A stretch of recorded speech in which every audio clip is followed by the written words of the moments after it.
Hi, everyone. Welcome. How are you doing this evening? There's a resounding thumbs up.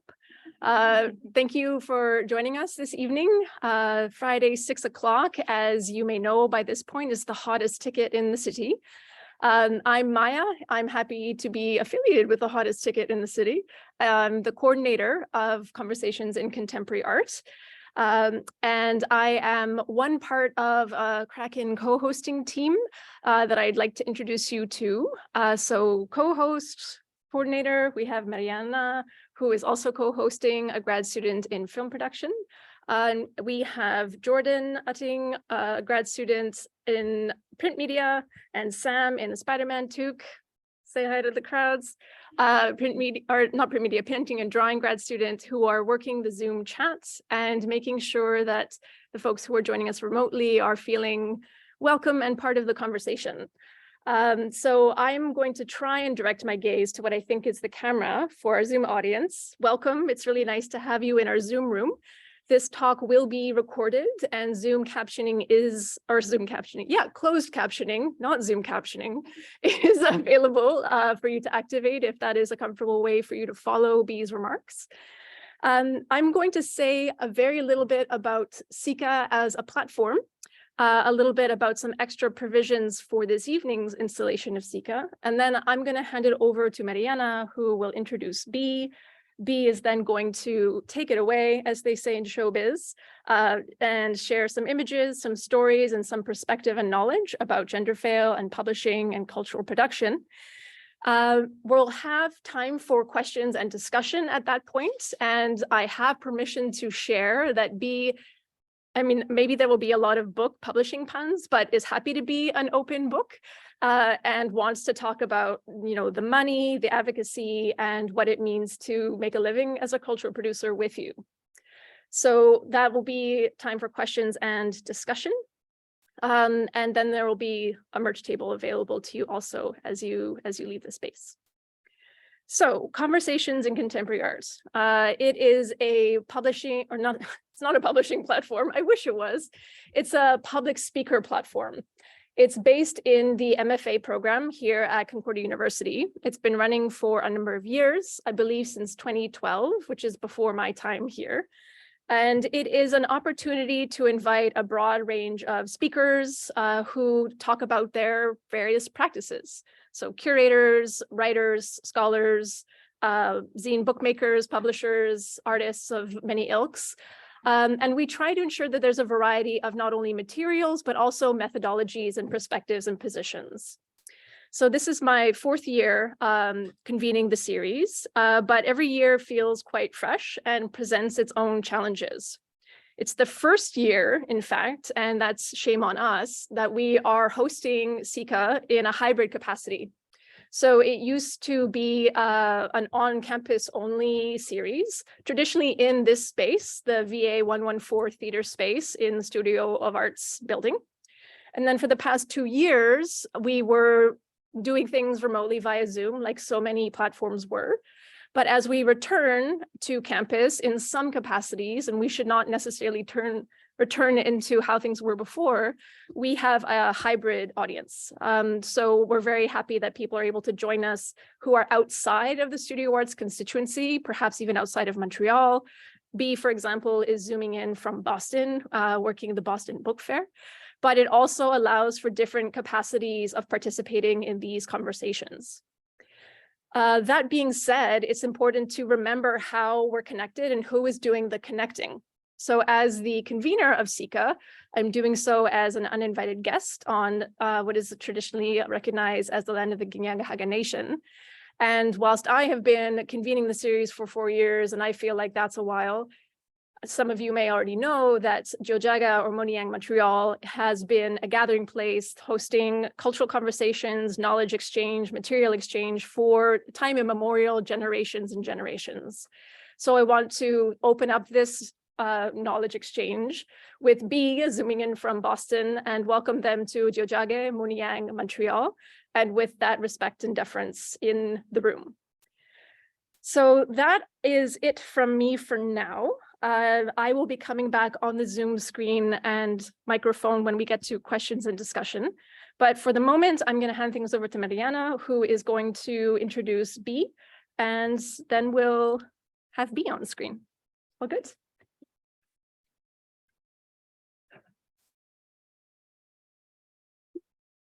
Hello, everyone. It is a pleasure to be here with you today. And well, I'm going to be presenting Be Oakley. Be Oakley was born in 1991, Clearwater, Florida. Is a writer, facilitator, and publisher based in Queens, New York. They received their MFA from Virginia Commonwealth University in 2018.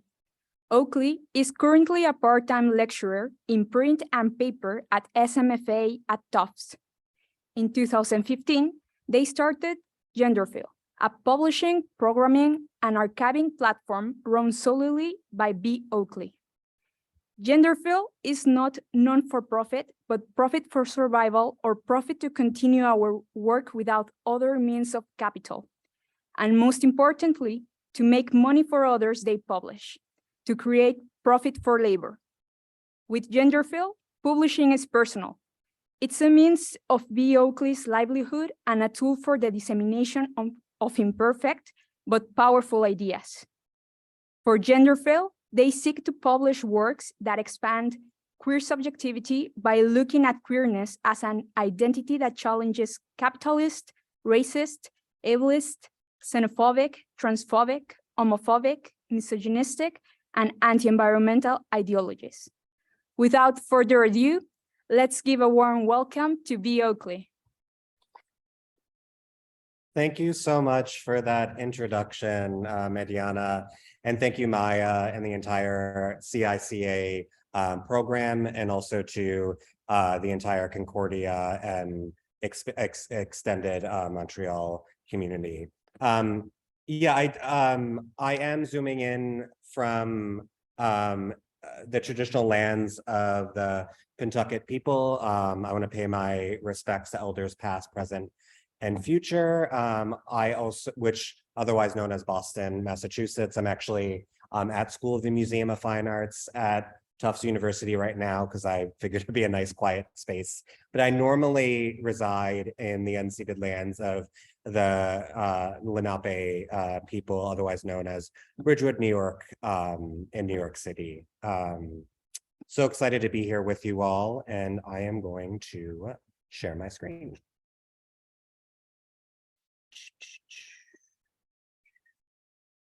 So yeah, thank you for the introduction. So great to be introduced.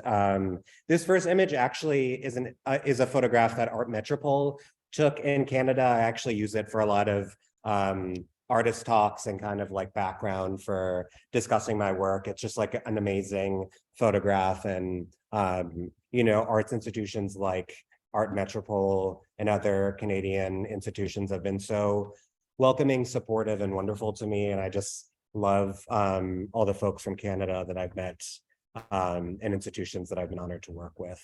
I want to start out actually sharing some Instagram stories, which is definitely of the time. Instagram is a problematic tool that thankfully does help me foster community, work with amazing artists, but you know, social media is a problem and an issue, and something that I hope one day to not have to need as much. But what you're seeing on these slides is I post all of my income that I make from GenderFail on my website for people to view publicly. And I do this because I think it's really important for artists to be transparent about the money they make.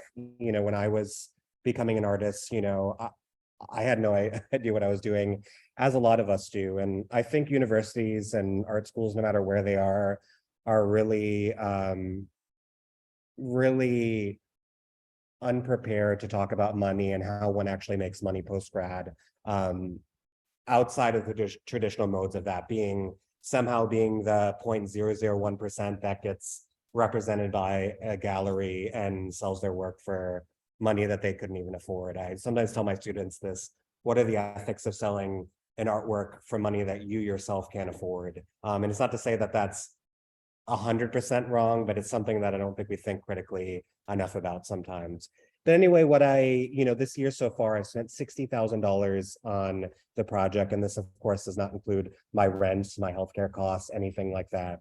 So the gross amount of money that GenderFail, including my teaching, so far at Tufts this year, I've made $21,385. And GenderFail in my art practice has brought in $124,950.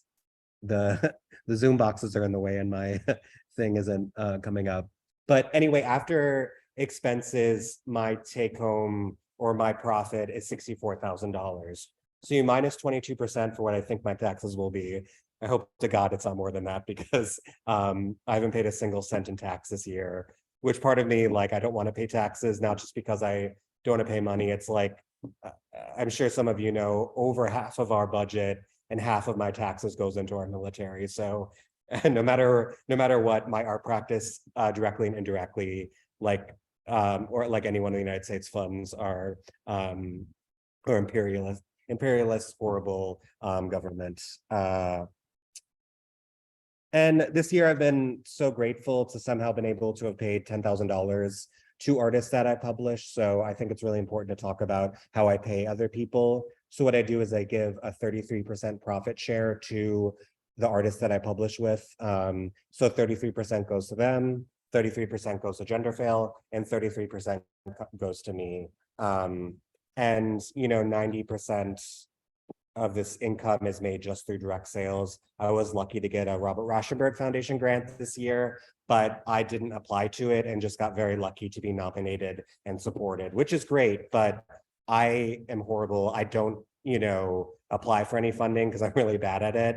And instead with GenderFail, I really focus on making good work, selling it, and also working with incredible bookstores. So I just wanted to highlight, I somehow, and coolly enough, sell at 10 different stores throughout Canada, including our Metropole, like I mentioned, Likely General, which is an amazing store in Toronto that's been really supportive.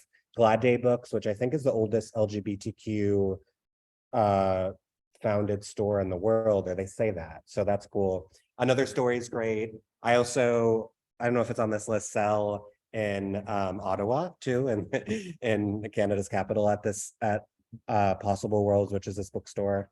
But anyway, I just want to show, and bookstores are so important. So I, as you can see, have made a pretty decent living. I definitely middle class for New York standards, making over $70,000 this year.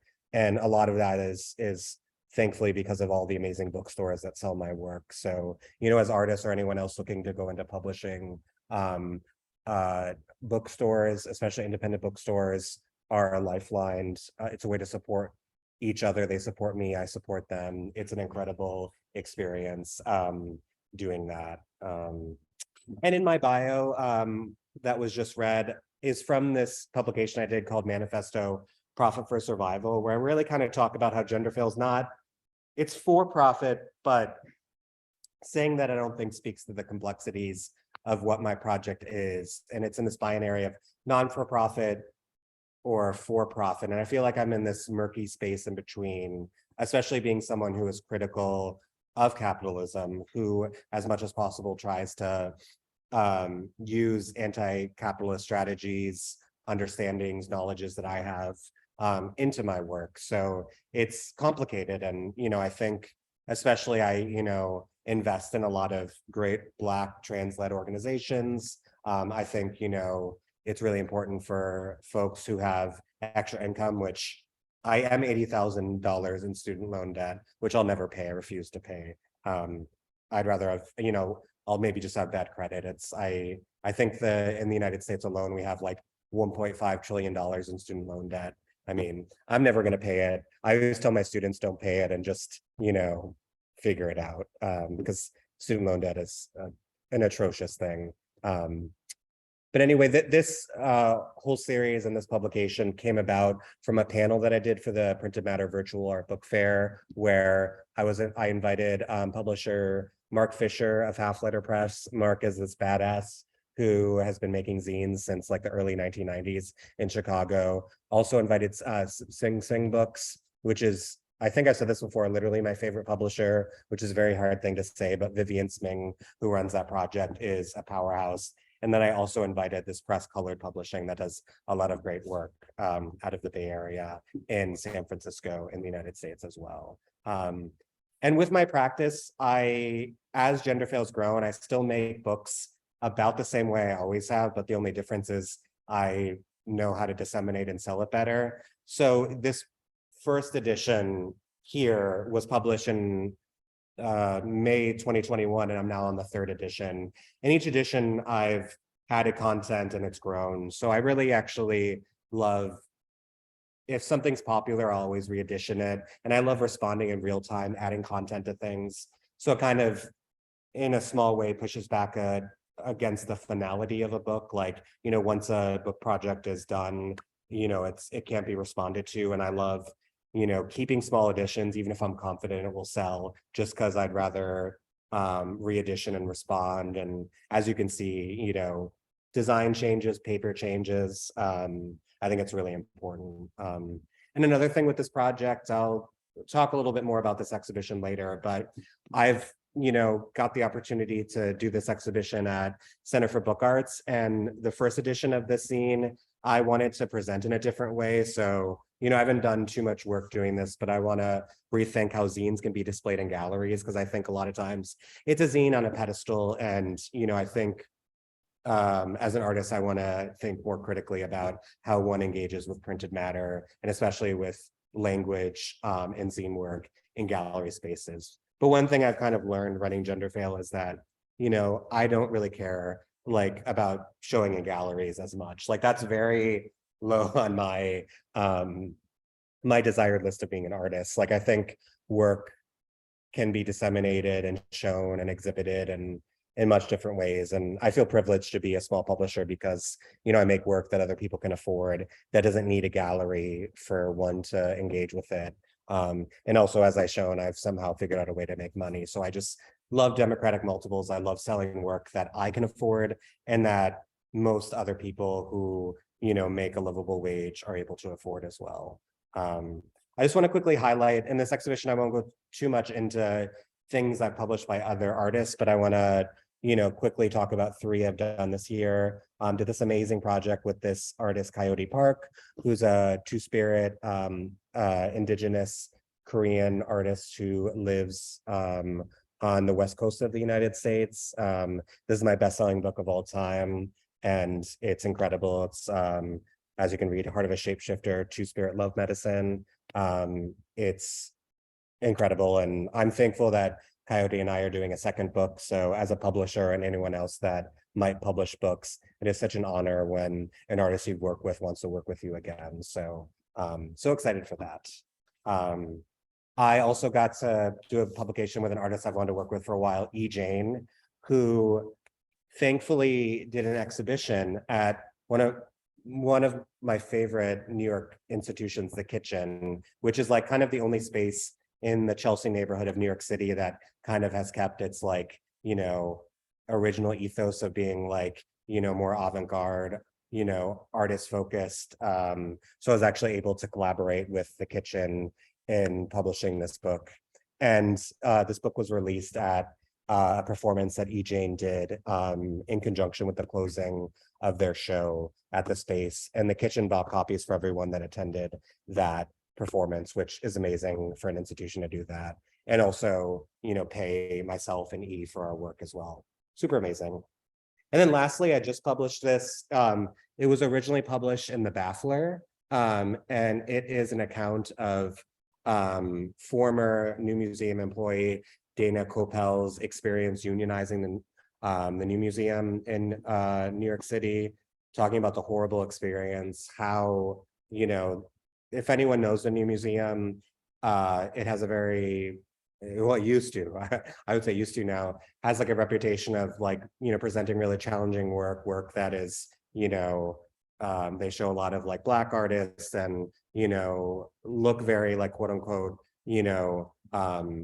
progressive or fake progressive, but with their employees, they were horrible, and the whole experience kind of made Dana, the author, rethink their relationship to the arts. So they are now a union organizer, which is amazing. And this account is so so important.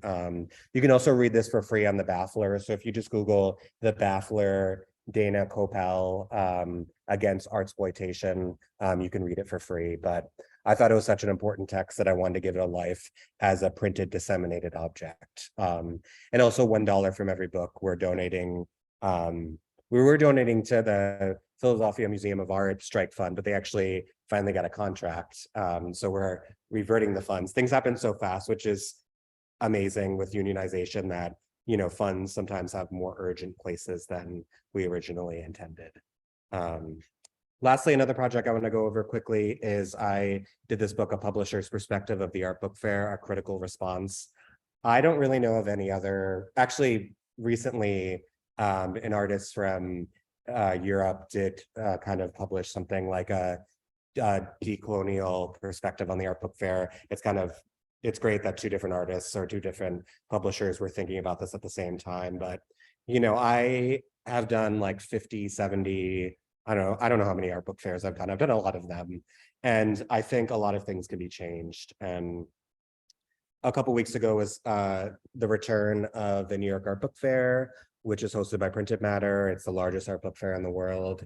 And I kind of wrote this piece on Instagram while I was like horribly sick with, I think, COVID or the bad flu, because they did a horrible job masking at the event. And a ton of people got sick, and they did a horrible job. And, you know, I felt bad that because of my press, I know a couple people came to see me, and I feel like I threw them into the wolves' den of sickness, of COVID, of not having a safe space for our community. And I wrote this post, and Printed Matter finally responded. I got so mad at the end. I'm like, this post that I have on Instagram is the only place for people to vent their frustrations, and I'm sick. Like, I'm like, you need to fucking make your own post. And finally they did. They haven't posted anything else since, so I'm sure they're just gonna, you know, and this all being said, I'm friends with most of Printed Matter staff, and I sell thousands of dollars of my work at their store every year. But it's important. I don't mind biting the hand that feeds me or pissing them off, because it's worth it. And, you know, I'm so happy I did that. I was so sick when I wrote it. I think there's spelling mistakes in my post, but I don't care about that. I think sometimes when you make urgent work, you know, small spelling mistakes are the least of our worries. The rest of this publication, I said publication too, like Maya did. The rest of this presentation will kind of focus on my protest fonts that I've done. So since 2018, I've been creating experimental typography in the form of queer and trans influenced protest or typefaces. And this is the first one that I ever did, based off of the hand lettering of the Mother Nature as a lesbian poster. I was just so struck by it. You know, I think that poster is just so iconic. You know, and just Mother Nature as a lesbian, like the way we treat, I don't know, it's kind of gender binary, but fine. You know, it's powerful. It's really, really powerful. And these are some works that I created with it back in 2017. Maybe that's right. Yeah, that was 20. So maybe I made this in 2017. Time, y'all.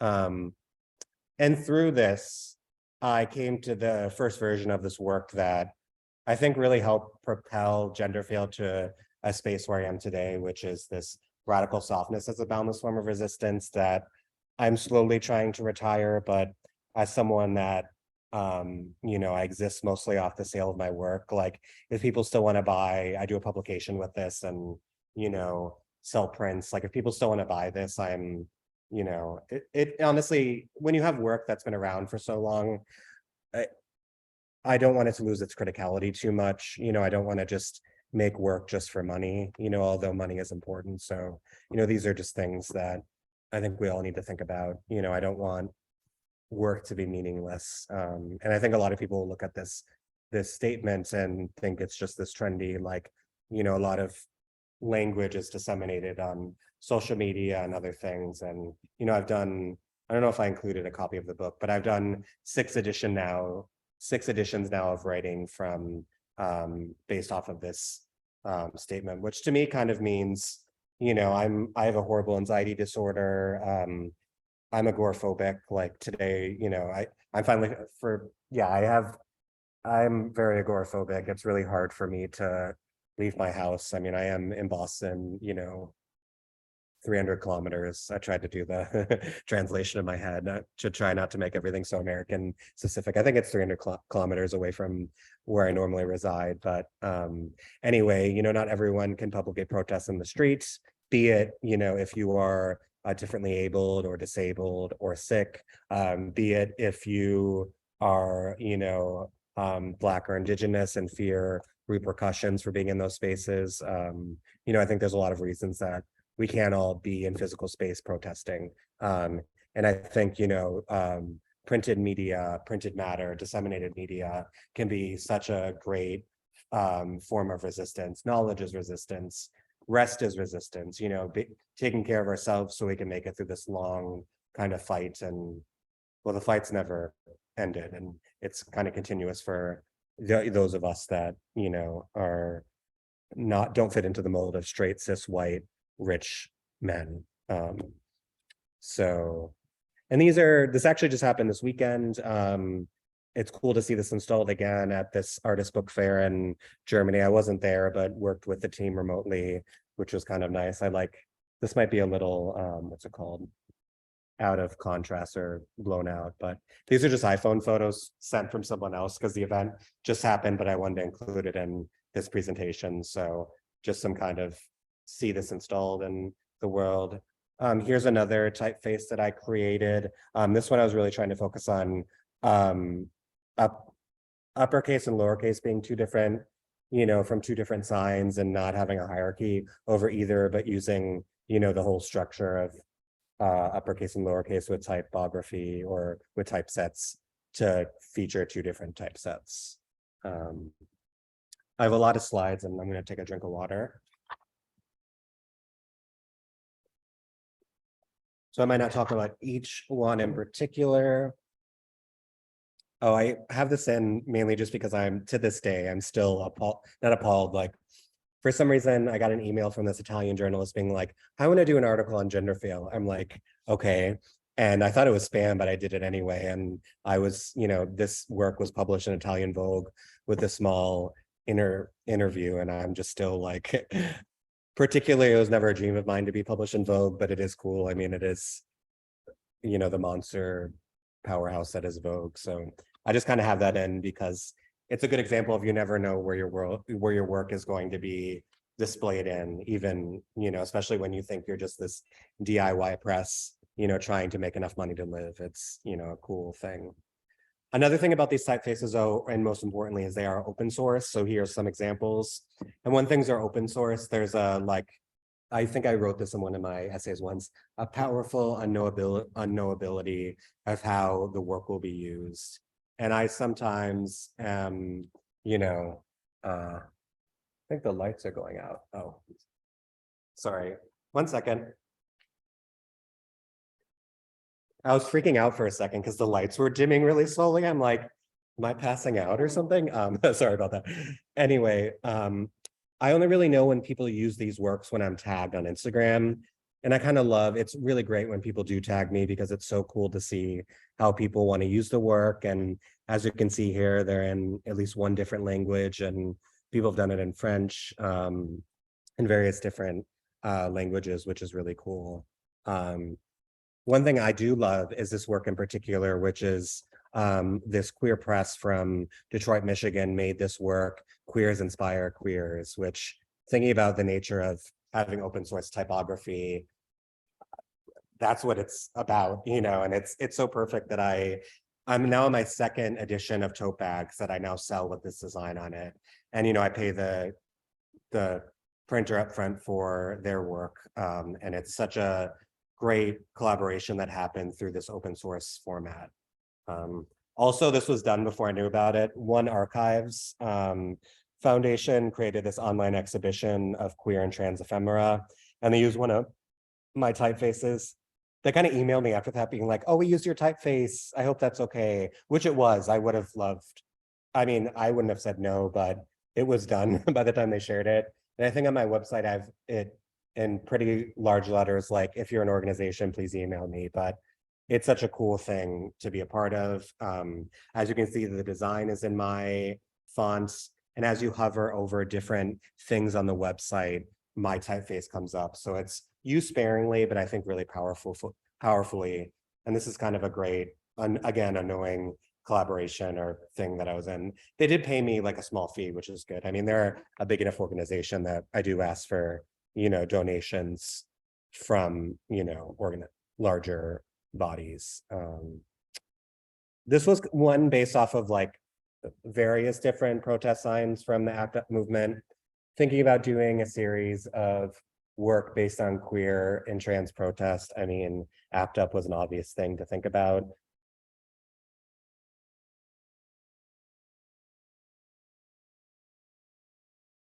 The pandemic at that time, a lot of these people could be dead. So, having a design typeface like this, that when I use it or someone else uses it, they're at least confronted with the name of the typeface, and at least for a moment acknowledge the ACT UP movement. I mean, it's a small gesture, but I use and think about typography not as an artwork in itself. So when I use a typeface in one of my books, I'm thinking about the history of its creation and the source material that it came from. Here are some images. And this one's haunting numbers. I don't know the full context of this image, but I can kind of, infer, from what it is. And this did give me the opportunity to include numbers with this typeface, which is kind of powerful. And, thinking about the ACT UP movement, the amount of death that happened very quickly, having numbers and a numerical way to kind of show that information is really powerful. But in particular, I recently made a typeface. With the ACT UP typeface, I was it was a wide net. I said, I just source any documentation from that movement, and it's so vast and wide, and there's so much that with this, I wanted to make a typeface based off of one singular event in the ACT UP timeline. And this was kind of one of their first major actions at the FDA, which is the, what does that stand for America? FDA. It's our drug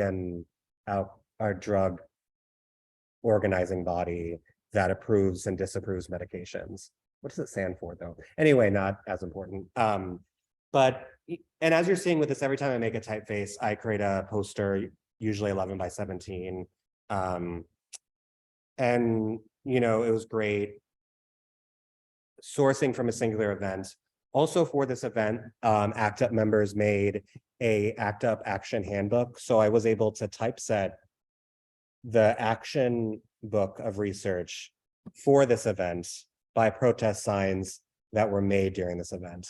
I always feel like it's hard to explain that. I hope that's clear enough. Like, yeah, I hope I can't hear anyone if it's not, but I'm gonna say it one more time just because it always I get confused in my head. So the FDA action handbook of research that activists from ACT UP did for this event, I made a typeface from the protest signs of that event and then retypeset this FDA action handbook in this new typeface from the event. Okay, I think that makes sense.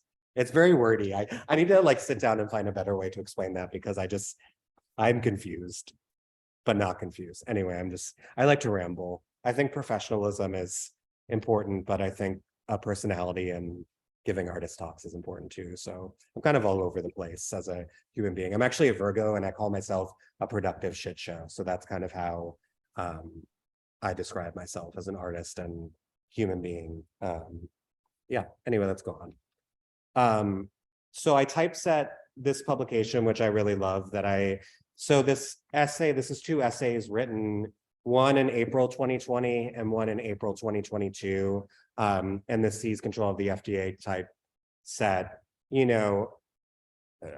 Some people have talked about the similarities of how COVID-19 has been responded to in comparison to how the AIDS, HIV pandemic was reacted to. So this essay is kind of talking about that and two writings in this ongoing timeline of this pandemic typeset in, the urgent protest signs of folks fighting for their lives. And here's the typeset. With these typesets, legibility is important, but this one is a little bit more legible, which is nice. I always try to have a little bit more space in between the letters and give it room, because I don't want this to be hard to read for those who may have different vision needs. So that's one thing I'm always thinking about when I typeset, because I want this to be accessible to people of different, like I said, vision spectrums.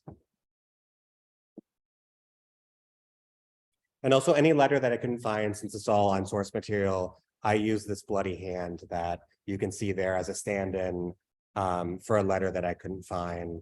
And I think it's really powerful when you think of how many folks did die. So it's kind of, in some ways, every time. And actually one of the letters was Q. And in one of my books is called Queer and Mumbling Fragments on Philosophical Faggotry.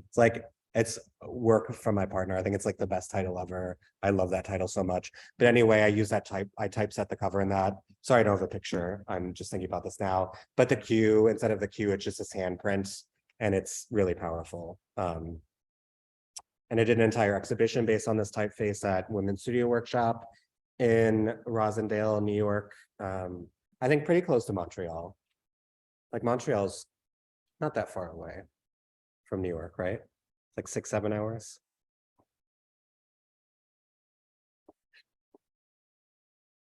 I'll just let you all read this. It's kind of what I said already. Featured this artist book as well. And I sometimes make and sell fabric prints. So I really love, it's printed on satin from this really great company called Spoonflower. Actually, it's affordable. I don't know if they're really good environmental wise. So I hope they are. I should do more research. But yeah, I've been doing a lot of print on fabric, mostly to sell to other people, and occasionally when I do exhibitions, it's great. And I really love this quote, books in many ways. Here, I need to minimize this thing. I'll let you all read this. Okay, there we go. Yeah, books in many ways stand in for bodies, for contact. Spend extra time turning each page, letting your hands feel the softness of the paper. Rub it against your face, bring the books up to your body, and pretend they are much more than books. So that I wrote originally in April 2020. And, at the time with the pandemic, it's like, for those of us that were lucky enough to not have to work in public spaces because of the nature of our jobs or our economic privileges, it was just a reminder that, books can be really important things. And like this says, stand in for bodies. And this is also from this thing over the weekend. They decided to put this quote, a more extended one from this book, on the windows. These are still install shots because it just happened. I don't have good documentation, but I was so cool. It's so cool to see this on the windows. Here's some of the posters. And also in particular, I made a typeface based off of this iconic jacket from David.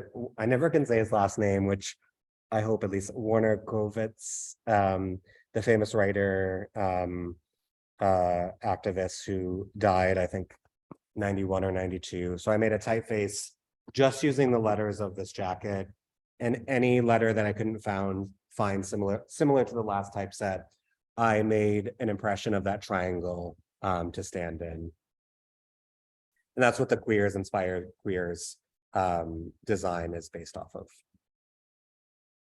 Here's the type poster. I'm going to take another drink of water.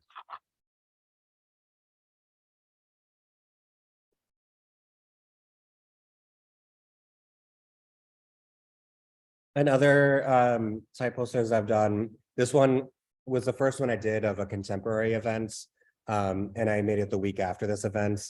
It was at the Brooklyn Museum in Brooklyn, New York, and it was the largest gathering, I think, in the world, and maybe still ever, in support of Black trans folks. And this was on June 14th, 2020, when, Pride events were different that year. And, there was in the United States, and I'm sure in Canada as well, the uprising in response to police brutality, in support of folks like George Floyd and other, Black and brown people murdered by the police in the United States. I mean, as you all know, the United States, gun violence. I think there's been more mass shootings than calendar days of the year this year. So, and that means any event where more than 3 people have been murdered. So there's been more than there's been days of the week. So one of the many issues, but anyway, it was really great to make a font based off an event that just happened. And, through doing this action, help to memorialize this as a historic event instantly. For me, this is an event that will live in history as such an important and iconic moment. Here's a poster for a rally, and here's a post by one of the co-organizers of the event. And also the event, is in support of Okra Project, which is a project in New York City that feeds and provides food to Black trans folks.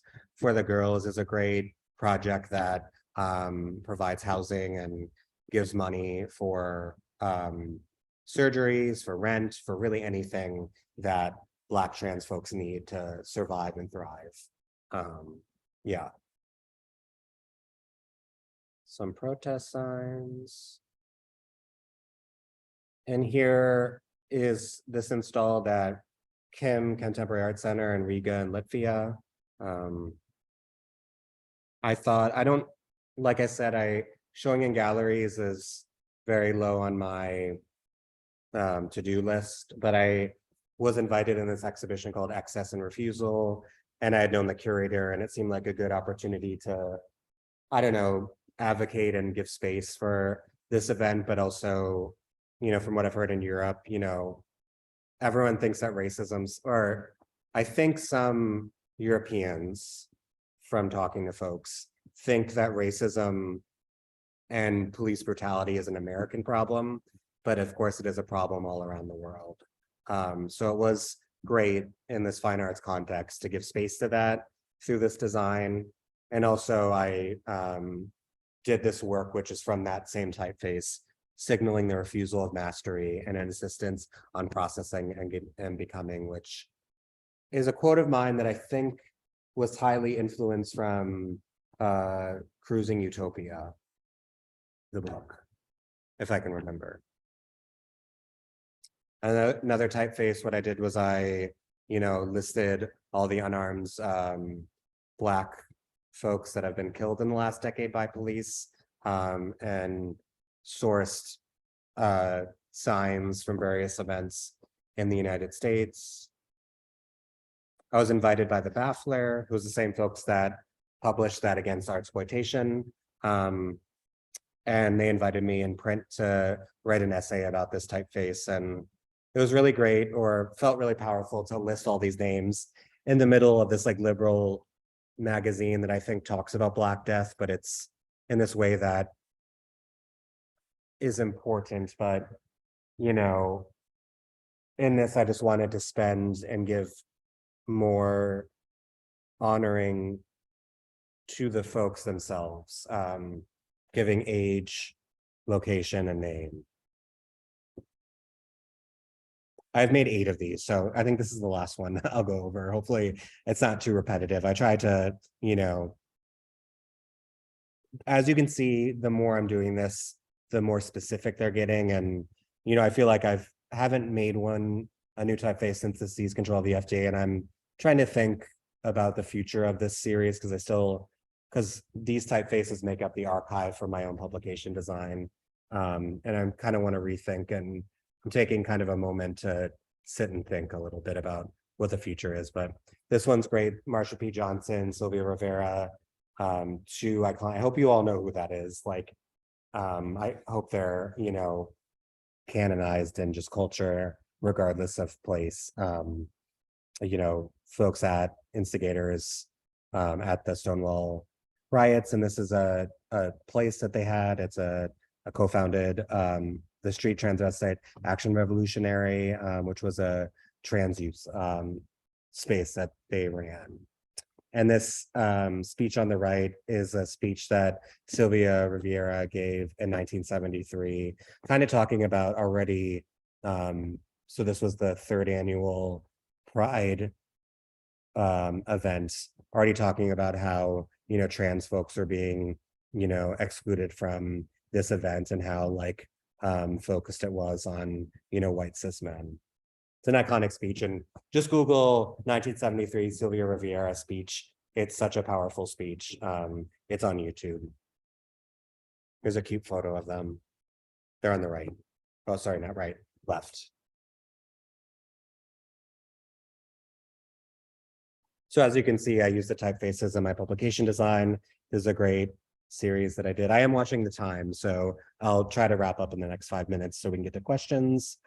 Second anthology invited a bunch of organizations, including one that's connected to Canada in some ways, which is the HIV Howler, which is a great organization that is authored by and disseminated for HIV positive artists, writers, designers. It's such a great project, empowering and giving a platform for positive artists, which is, and it's usually published in multiple different languages. It's amazing. Grace. There's also a graphic I made in conjunction with the release event that I did at Q Art Foundation in the United States here in New York City.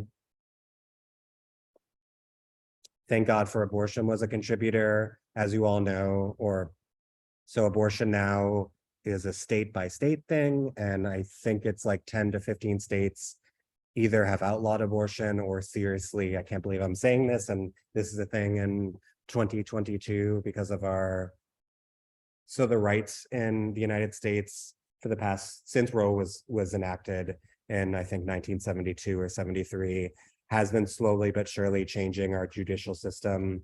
And now our Supreme Court has 6 solidly conservative and radically conservative justices. So the liberal or even centrist majority is only 3. So you're going to see a tsunami wave of really fucked up and continually fucked up decisions from our Supreme Court happening in the next, for years, I mean, decades, especially with, you know, the lack of urgent action on climate change by our United States government, your Canadian government with what's that called, tar sands. That shit is so disgusting. In Canada, tar sands oil. Okay, I'm rambling here. Decolonize the Space, great project. And I think I'll end soon. Give me just a couple more minutes. I've done this anthology of my queer type, also inviting Paul Suellis, who co-founded this amazing project called Queer Archive Work. Go to queer.archive.work, and there's a bunch of free publications by Paul and other artists. Amazing. And lastly, Paul, the same artist, did this amazing talk at the Printed Matter Virtual Art Book Fair. And I'm like, I love this so much that as he was presenting, I emailed him and was like, I want to publish this. And 12 days later, I published it. So this is really talking about, you know, he talks about urgent publishing after the artist book. And I made this book urgently because I just felt it was so impactful. Okay, there's always more to talk about, but right, is this a good stopping point? Can you hear me? Yep. Yeah, yes, I think absolutely. Let's see what continues through into the Q&A and discussion.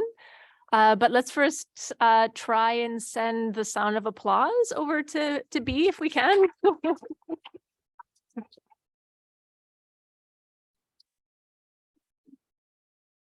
Thank you so much for those remarks. I have a bunch of things that I would love to continue to pull and thread through, but I'm going to limit myself just to one, whilst everyone who is here shifts and checks in with themselves as to whether or not they also want to ask a question. Comments are also welcome. B, I would love to ask a question, I suppose, a little bit related to ethics.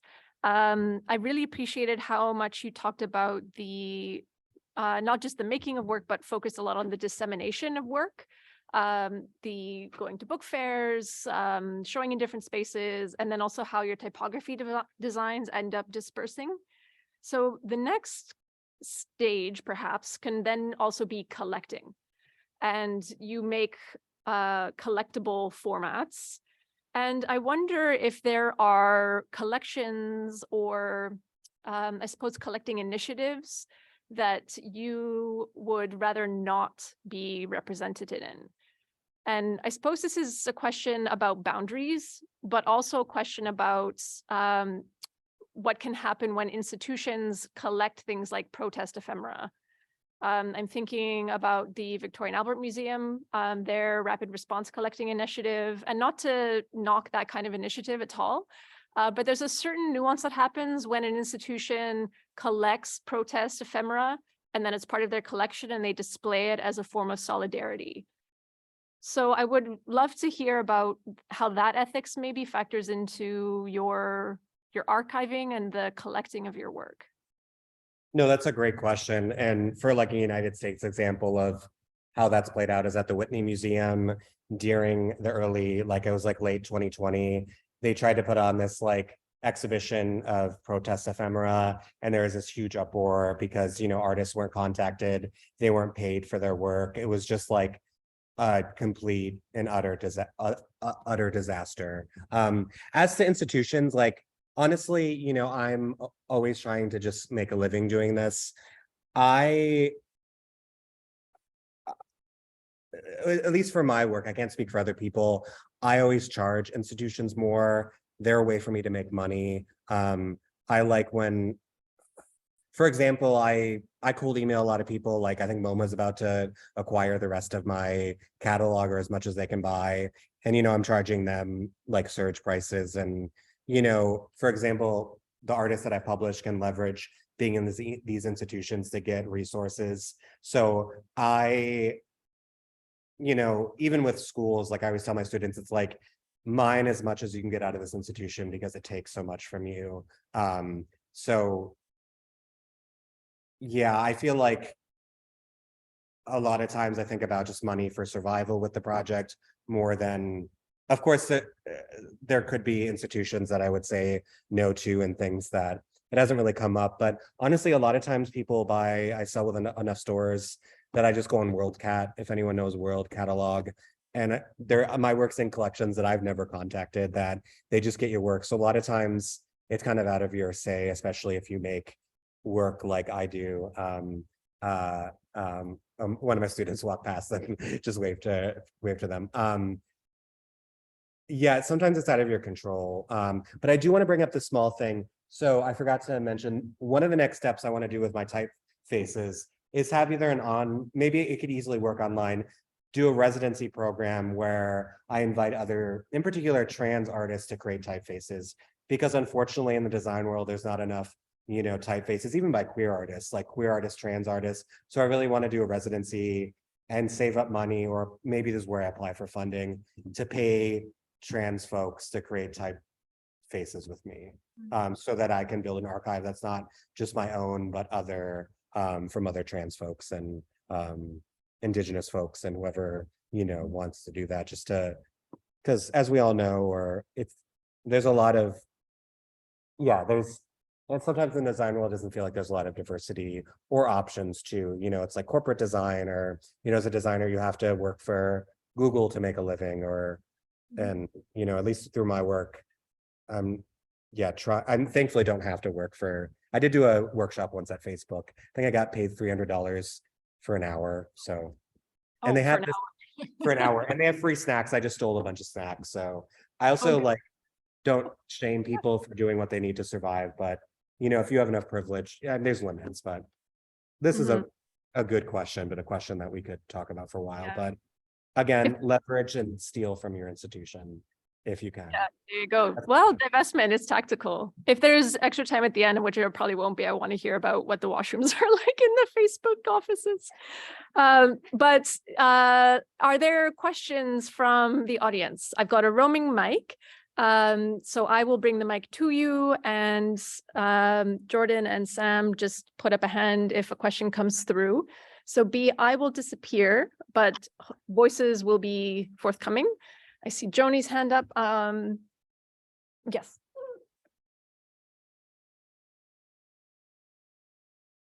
Everyone can watch me climb the stairs. So there's been some lovely latecomers to the talk, so there's more folks at the back than there are at the front. And I'm going to pass the mic to Joni, who is one of the grad students in our program, also a great artist. Thank you, Maya. Thank you, B, for your talk. I really appreciate the finance aspect to this, in that as an emerging artist, I really struggle with figuring out when to ask for more from an institution in regards to artist fees, because I don't know if it's in the same in the States, but in Canada there's CARFAC and there's the minimum artist fee schedule. And I've run into situations where it's oh, your contract you're signing is for 2022, but you're showing work in 2023, but they want to pay you the 2022 artist fee. And I struggle with when do I ask an institution to step up and be pay me the fee that of the year that I'm exhibiting in, especially if it's an organization. I feel like I'm showing in spaces that are smaller. It's not like I'm showing at the National Gallery. So where I would feel more I can ask for more. But yeah, I'm interested in knowing how you navigated that in your experience. Thank you. No, thank you. Oh yeah, I guess I was going to wait for the mic to get to me, but I'm on the big screen, so that that's silly. Anyway, so great question. Unfortunately, in the United States, we don't have, I know in Canada you have minimum fee things. We don't have that. There's this organization, Wage Working Artists for a Greater Economy, that have began to self-organize and figure that out, but some people have problems with that because it's one small organization setting minimums, and some artists have been I don't want this to be my minimum, I want more. A lot of GenderFail, a lot of the work I do is just I've felt so uninspired and failed by institutions that a lot of times I only work with an institution when I'm invited. So I only am in an exhibition when, thankfully enough, I'm very lucky that that's the case, but I've worked so much just on my own work and publishing my own book and doing my own things that eventually I've gotten to the point where I've been lucky to be invited to things and can pick and choose. And, one thing I will say that's always good is always upfront ask about the budget. That's one thing that I think we don't think enough about. Be what's the budget? What can you pay me? Because I think, and things are different in the United States. I think a lot of people in the United States do free labor more. I mean, I know the Canadian system for supporting artists should and could be better, but compared to the United States, we have almost no funding opportunities. And it seems like those who get paid for their work, especially with bougie institutions, have a very esteemed career anyway. So it's,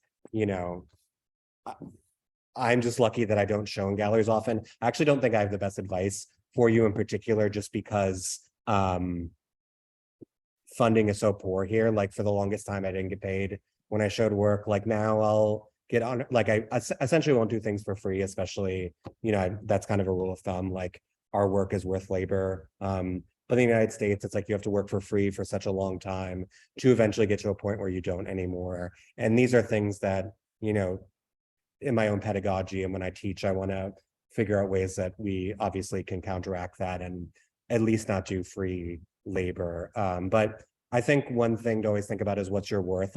What do you think you should be paid to do this? And then start there maybe. And if it's not their number, maybe there can be compromise. But, rule of thumb from what I've heard from others is, what do you think your worth is? What do you think you should be paid? And maybe have conversations with others, because I think a lot of times when we're younger artists, we undervalue our labor and our work. So I think it's a good conversation with those that you trust to come up with what you think your value is, which is such a difficult thing.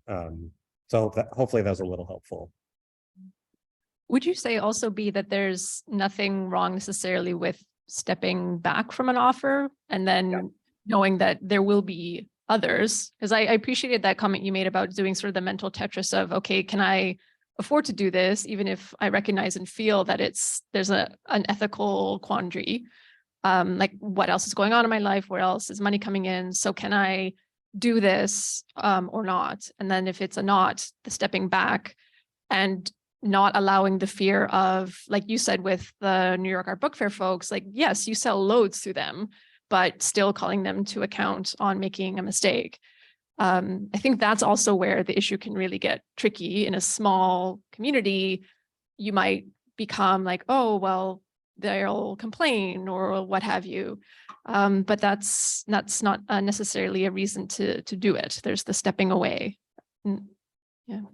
Yeah, no, and I'm still to this point, even in my career. I mean, I'm still very much an emerging artist, and I'm age doesn't really matter, but just for context, I'm 31 years old. I feel like I'm like 58. Not that there's anything wrong with being 58. That's just, I feel older than my age just because of a lot of things. Oh, the lights are turning off. There we go.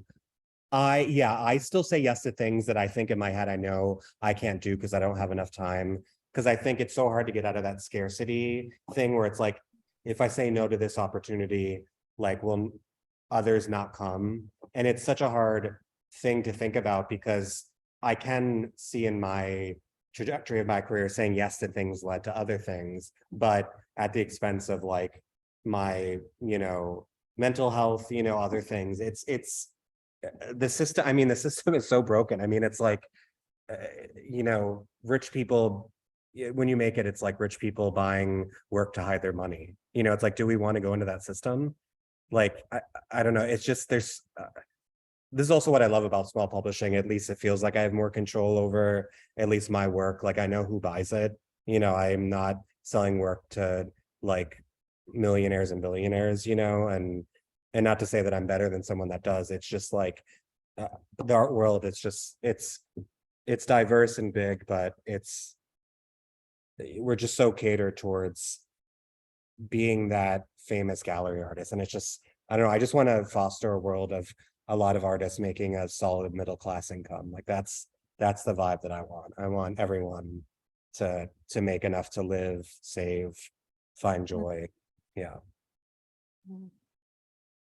There's another question from the audience B, and then we're going to go to an online question. So I'm going to pass the mic to someone I've seen before, but I don't know the name. Sabina, welcome, Sabina. Hi, my question was about like how your work relates to Paul Soleil's work and how like I was wondering kind of like how you met him, and also like because I feel like I see a lot of like similarities in the discourse about type design, typography, and how like you've published each other or like maybe had like your works are very much in conversation. I feel if you could speak on that. Absolutely. Yeah, I think just by doing GenderFail and getting my work out there, like I found and saw Paul's work. And as GenderFail started to get a little bit of steam, Paul started Queer Archive work. And then Paul invited me to be in his Queer Archive work #1, which was that image that was in Italian Vogue, just for context or easy way to maybe remember that. And yeah, we do have a lot of similarities. And also Paul, like I identify as non-binary, but Paul is like older than I am, a white gay man. And I feel like I really respected the way that, and Paul also teaches at RISD, is the head of actually graphic design at Rhode Island College of Design, which I guess is considered one of the best design programs. Not that rankings matter, but Paul is great though. So maybe it lives up to it now. But this is the thing about the publishing community, is that I remember I did my first GenderFail anthology on Failure 1. And without knowing Paul and his Queer Archive work 1, we invited like 3 or 4 of the same artists. So it's just like, working in small and self-publishing, you get into these like extended communities that, you publish one another. Like I can honestly say for most of my friends publishing and working with this, we support one another. Like I have a collection of over 2,000 works by other small self and mid-sized publishers. Like it's so important to, especially as I'm making money to live, I spend a hell of a lot of money on other artists' work. So, you know, yeah, we met through just both making work. Again, to bring up social media, it's so boring and I hate it, but I did post a lot on social media and always has, and I have gotten a lot of opportunities by getting my work out there. And you know, I don't think we met on social media, but it maybe helped in the connections. I hate it. I hate Instagram and this hold it has on me. Even like doing most of my money, or the biggest section it comes from, is online sales. And it's Instagram has probably made me tens of thousands of dollars indirectly through the advertising and connections. I hate it so much. Yeah, but yeah. But it's just, this being note, even you're all in school, and my MFA program was really great with connecting me. It's like, people tell you this, I hope people tell you this, your peers are so important. They're future collaborators, future, like, you know, community that can support you, sometimes even financially. You know, your peers are the best. You know, teachers, great, hopefully you have good teachers, but your peers, and steal from your institution. Well, is Concordia affordable? What's your tuition? Oh, who wants to take the mic on that one? Oh, going back up the stairs. There's as I do so, can I talk and walk at the same time? Who knows? But there is quite a cool history in Quebec of student protests and tuition fees and accessibility here. But I'll have to send you some linkaroonies. Please. I believe I just said that.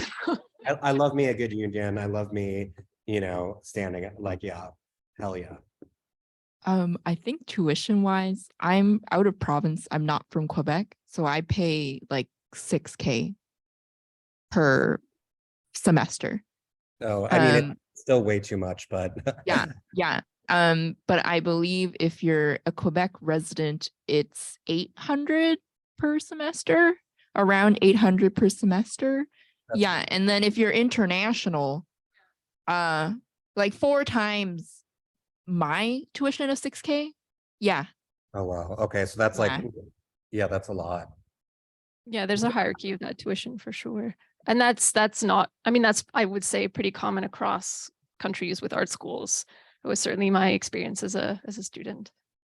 Yeah, Tufts, I believe their tuition, the base tuition for everyone is $64,000 a year to be an undergraduate student. I almost tripped on the last step. What in the Canadian dollars, so that's almost 100,000. No, the exchange rate isn't that bad. It would be like 80, 85 CAD per year. And honestly, our art school has a lot of problems. There's actually, for transparency, I just applied for a job, a 10-year track job at your school. So that I am very excited about. So I did just do that. So I applied for a job. I don't know if I know that, but I would very much like to teach there, because SMFA has a lot of problems, and yeah, like all institutions, but yeah, absolutely. There was a ripple of encouraging applause when you said that, and we might post a recording about stealing from the institution after the hiring. No. But we're going to some online questions. There's one from the Zoomies. Sam, do you want to? Okay, Jordan's going to read it. Thank you. Okay, so from the Zoom, from Shelly, they asked, I've only ever seen one other artist speak so openly about personal finances, Shauna Dempsey. Why do you think it is so important to disclose this information in this context? No, I read that, and that's a great, question. And I think, you know, speaking for myself, I think, you know, as a, you know, white artist, I think other white artists should always be transparent about what they make and not ever hide that information. Like, I can't speak for other folks about that, but I think, like, you know, the more transparent we are, the more things can change. And, you know, talking about like minimums, and, you know, someone's making so much gross money, it's just, you know, I think transparency is key. But I post this just because I wish I had this information, like, and I'm always down to sit down with someone and be like, this is how I make money, you know, I get it from here, I get this from there. And then if you go to genderfailpress.com, and go under my mission tab. Since 2019, it's all listed there. So, you know, I have been making more and more money each year. And, you know, I think my plan, or at the end of the year, I do want to donate at least 10% of my, you know, final profits to other organizations, especially Black, trans, and Indigenous organizations, because I think also, you know, thinking about reparations as a whole, I think it's important for folks to give part of our profit, especially if, you know, I've made at least $70,000 this year USD. It's like that's a good amount. I never thought I'd make that much, and I at least did for this year so far. And there's still, you know, I'm doing a book fair right now. I'm making money right now. I just checked my phone to see if sales were coming in, because I'm a Virgo. I don't know. I'm just curious because I do want to make money, and yeah, but yeah, that's a great question. Thank you, Michelle. Did you put in parentheses, Michelle, or is it? But that was such a great question, and that being said, I don't think everyone should. Like, for example, I don't think, like, depending on your upbringing, like, I'm not saying everyone should, you know, I think you really need to think about it yourselves, but definitely white people, especially if you're like cis, come from, yeah, absolutely. You know, you should be transparent on a dime without asking. But that's just me. Okay. I also have a question from me. I just wanted to ask you about your facilities, like what you use to print. I mean, I did notice like the risograph posters, but I'm curious about how you print your books, and how you found that facility, and any advice for anyone wanting to start like a similar business, a small press / publishing that's like not for profit, but like profit so that you can live, kind of thing. My facilities in my studio are very, so I have a risograph that I bought from the Chicago manufacturer, or Chicago Riso supplier, for $800. It has a little bit of mileage on it, which in Riso terms, it has like 1.5 million prints. I have a stack cutter that I've had for years, never sharpened it, got it on Amazon. I've been using Amazon too much. That's bad. But I got this stack cutter on Amazon for $100. It still somehow works, but I need to get a new one. And then I have this Canon Pro 100 that I do for digital prints. I have like that's the thing. I care a lot more about the work I'm making and the printing methods. I have a formula for how I do it. I don't really like challenge or try to make really fancy artist books. Like I do think the quality is good and it's fine, but it's still about content. I use Riso because it's affordable, it looks good, and it's affordable. But literally the stuff my studio setup is not fancy by any means. And this does give me the ability to pay artists more.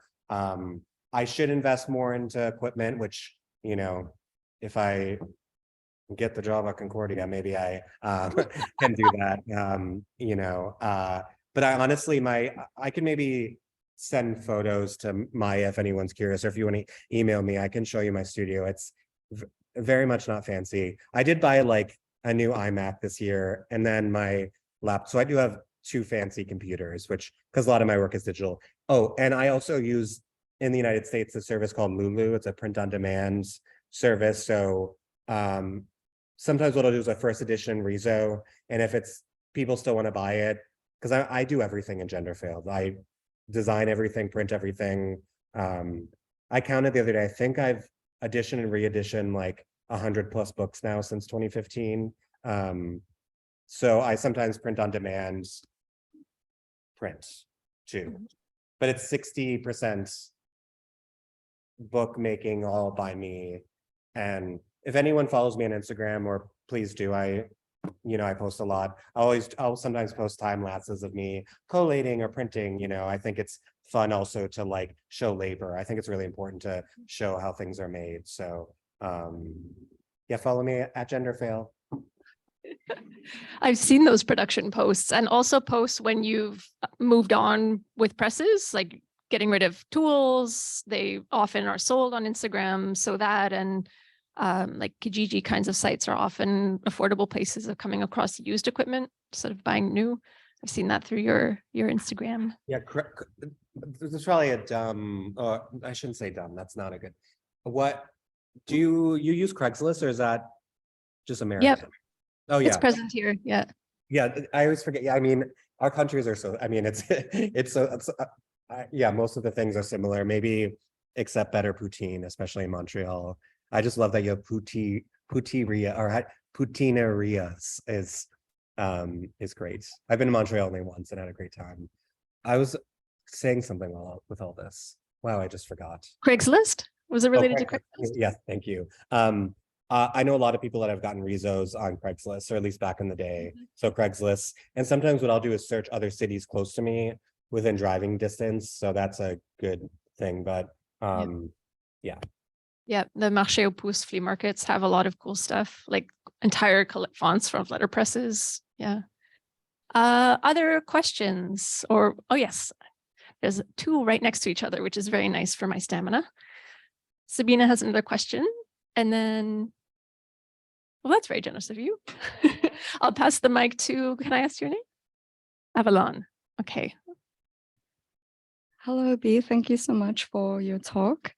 I was just curious if maybe you could speak a little bit about your creative practice in making these beautiful and amazing protest fonts, and how your process of going through archives kind of relates to that. And for instance, your Mother Nature is a Lesbian font, how you go through existing archives and find these materials to create your fonts with, and especially that one, how you got the other letters and incorporated it into your typeface. Thanks. No, great question. The Mother Nature is a Lesbian one. I used obviously the letters that were on the poster, but for the rest of them, I just imagined in the same style. I just kind of crafted them through kind of like stylistically, like I did it all on Photoshop and Illustrator. And the way that I make it and the program I use is Glyphs. It's super user-friendly if anyone wants to make your own typeface. Also, I think you can get a one-time fee program of Glyphs Mini for like 70 euros, so probably like 100 CAD. It's a really, which is just a one-time fee. So, but now, like, as you saw with some of the other typefaces, I don't do that anymore. I like to only use letters that are found.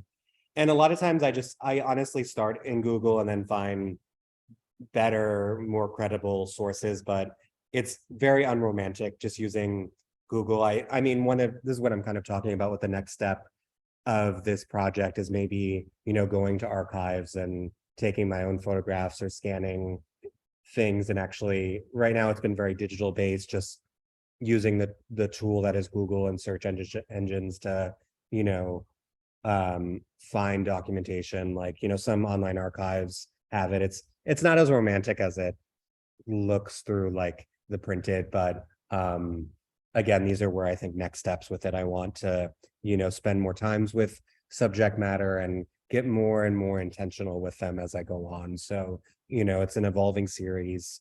They're also imperfect with this. Like, I'm not trying to make like perfectly legible, perfectly designed typefaces, because I feel like that would kind of defeat the purpose if I'm, and also it'd be kind of cringy if they were too perfect, like I'm not trying to make these to be used by, corporations or anything like that. Like, I'm making it for my own design practice and for other queer people that want, because again, this project started with, I asked a type designer who was teaching at VCU, who was also queer and trans. And I'm like, we're open source queer typefaces. Can you give me a list? And they were like, honestly, I don't have many to give to you. And they were like known for typography. So this project started, it's like, there's not a lot of queer type. I'm just going to start making it. And I still am not that good of a type designer. Actually, I've never taken a type design class. I didn't even know what kerning was for a while. So my first ones, there's huge spaces in between each letter, and some of those might still exist. So it's a good reminder that Well, it's just since again, then these are artworks rather than just design things. I mean, I am getting better with these things, but imperfectly imperfect is what I'm looking for. Hopefully that answered it enough. But yeah, the Mother Nature is a lesbian. I made up the letters that weren't there. I appreciate the persistence of it, you know, like not necessarily knowing what the proper steps are, but doing it anyways, and how it adds another dimension to the term you used, B, of legibility. Like there's the legibility of fonts, but then there's also the social legibility of this index, like the citations of like, this is the source of queer community, and then applying that fonts for that dissemination. And to quickly take back, like these typefaces are better for titling for large fonts, like they were originally on protest signs, you know, so there's certain uses that make sense for it. So it's like I've typeset some books in it, but again, you have to give it space for legibility, but it's not for that most of the time. So yeah, great point. I'm going to pass the mic now to Sabina. Great. I think my question is like very much in line with that. And maybe you already like answered it a bit at the end of this, but my question is like how, because you use like glyphs, which is some like a software that's mostly used by type designers, and like I was kind of wondering like which norms or tools do you actually like use, but and then which ones do you like not stand by, or you try like to oppose, or like yeah. Yeah, like glyphs, I like using glyphs because it's so easy. So what I do is I take the documentation, contrast the heck out of it, you know, and make the letters as black and easily traceable. So then I, you know, after I'm done in Photoshop, put it into InDesign or put into Illustrator, live trace it, and hope it keeps as much of the integrity of the letter as possible. Then literally you just like expand the layer or something to, I forget the term, but anyway, you do press one button to make it so you can copy it, and you literally can paste it right into glyphs. And I just size it into a somewhat normal size. And that's virtually all I do, because I want to keep it as original as it is to it. I don't really add, like, I'm not trying to like make it better or make it worse. I'm trying to keep, like, my main goal is to keep the original quality as close as I can to it, as humanly possible. So glyphs is just it's really easy. And anyone that, like, I think the idea of making a typeface is daunting, you know, but if you're not looking to, especially if you're making one for your own personal use, you know, play around, like, not screw the rules. I don't want to come off as being like, you know, having knowledge is great. I mean, there was a freedom for me in not knowing anything about type design and doing this, because I'm not, you know, emboldened or, you know, trapped under the knowledge of how to do it correctly.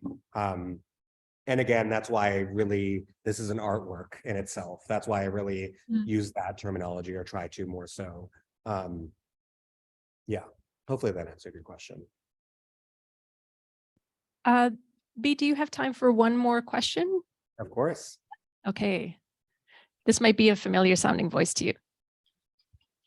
Or not. Hey, B, it's Aaron McIntosh. Oh yeah, no. Aaron was at VCU when we crossed over. We were in the same department, but I have met Aaron before and we know each other. Hi, Aaron. Hi. I wondered if you could just break it down for us what you are wanting to evoke with the title of the project, GenderFail. Oh, good question. So when I started GenderFail in 2015, I was 24. And around that time and a couple of years before, I was really like embracing feeling non-binary, and titling is hard. Some people like it. I feel like artists as a whole, most of us, titling is difficult. I don't know. It just seems like that's the consensus I get.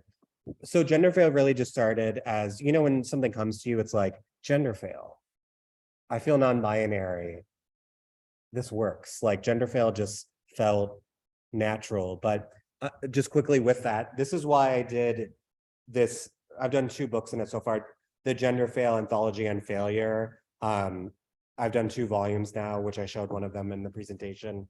I'm really trying to explore failure more, not just gender failure, but, you know, I'm not the only artist, like Jack Halberstam, like the Queer Art of Failure. There's been a lot of artists that have, you know, explored failure in queer terms, but, you know, I really wanted to explore failure as a rich and important topic for artists, depending on if they're queer or not. You know, like, for example, in the first anthology on failure, this now artist who's super famous, Saba Smith, does a lot of work about their relationship with their father who was incarcerated.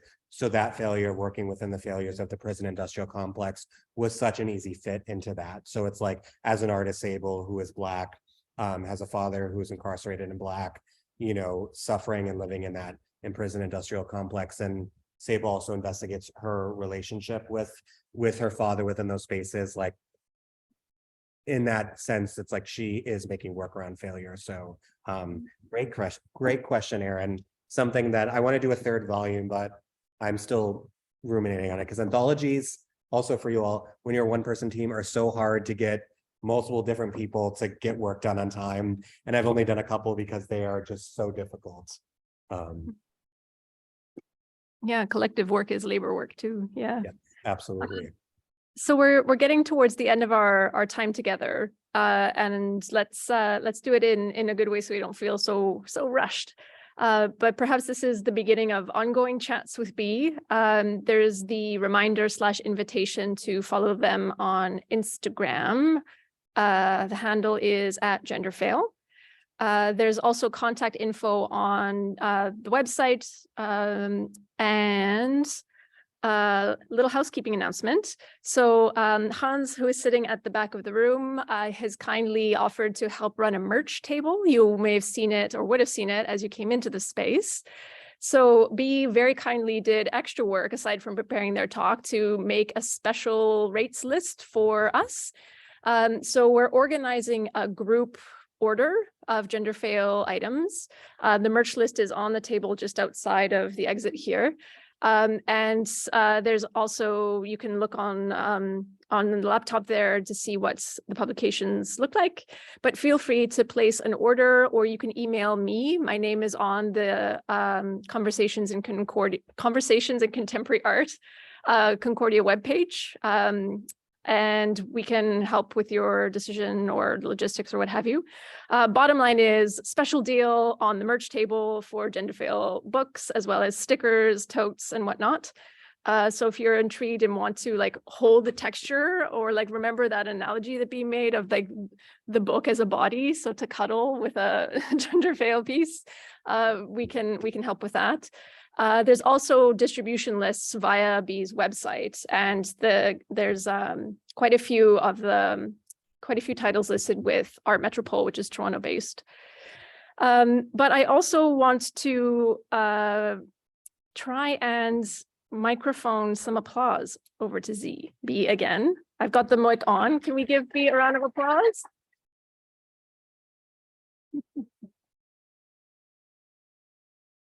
Yeah, thank you all so much. And I did put in that labor, but still it's, yeah, I'm more than happy to. And just as a reminder, like international shipping, like just to ship one book by itself alone cost me $14.50 USD. It's like the postal service in the United States is just so expensive. So doing these group orders helps. So it will be free shipping though, if you do want to get anything.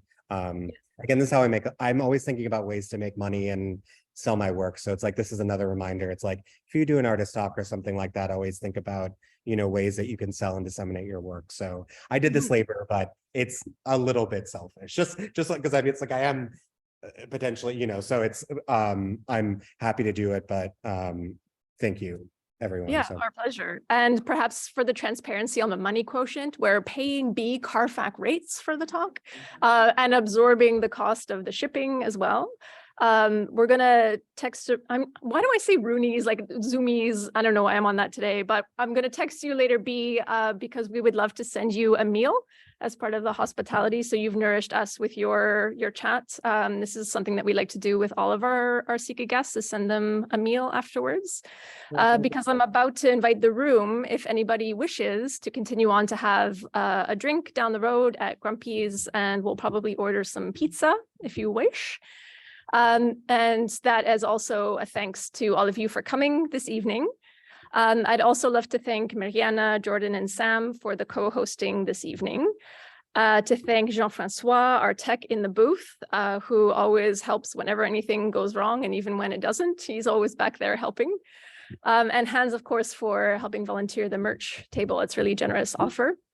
Yes. Another person to thank who isn't in the room, but really helps with Seeka all the time is Karen Zipperger, does the posters, helps with the payments, dissemination, lots of time and careful energy put into Seeka from Karen. So thank you, Karen. And one more thing is another invitation for after the talk, if you're still in your Friday night mode. There's 2 grad students here who are happy to show you down the hall, Zara and Huria, who is at the back. You may know that the MFA Gallery is hosting the project put on by the Path Project, a collective group of students, Iranian students here in the program.